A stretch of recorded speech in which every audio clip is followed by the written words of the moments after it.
നോക്കിക്കോളാം മക്കളെ, നിങ്ങൾ പോയിട്ട് വാ. എന്തോ ഉണ്ട് വിശേഷം?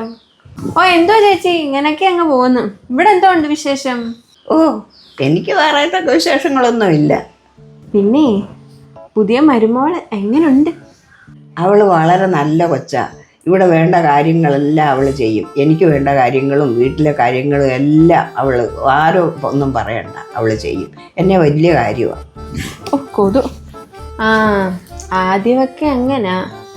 ആദ്യം ഭർത്താവിനെ കയ്യിലാക്കും, പിന്നെ അടുക്കള കയ്യിലാക്കും, പിന്നെ വീട്, പിന്നെ അമ്മായിയമ്മ ചവിട്ടി അങ്ങ് പുറത്താക്കും. ഇതാ എല്ലായിടത്തും നടക്കുന്നത്. ഓ അങ്ങനൊന്നുമില്ല, അവൾ അങ്ങനൊന്നും ഉള്ള ഒരു കൊച്ചല്ല. അപ്പുറത്തെ സുലോചനയുടെ മരുമോള് എന്തോ ഒരു സ്നേഹമായിരുന്നു. അമ്മായിമ്മ മരുമോളൂടെ കെട്ടിപ്പിടിച്ച നടക്കത്തുള്ളായിരുന്നു.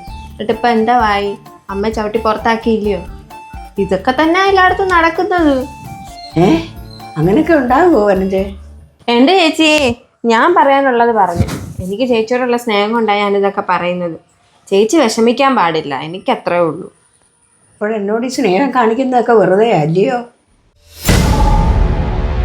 നീ എന്തായാലും പറഞ്ഞത് നന്നായി. ഇനി ഞാൻ അതിനനുസരിച്ച് നോക്കി കണ്ട് നിന്നോളാം.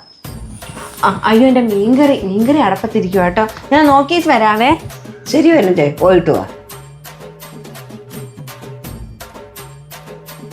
പാവം അനുജ ഇതൊക്കെ എന്നോട് ഇങ്ങനെയൊന്നും പറഞ്ഞില്ലായിരുന്നെങ്കിൽ ഞാൻ വല്ലതും അറിയുമായിരുന്നോ?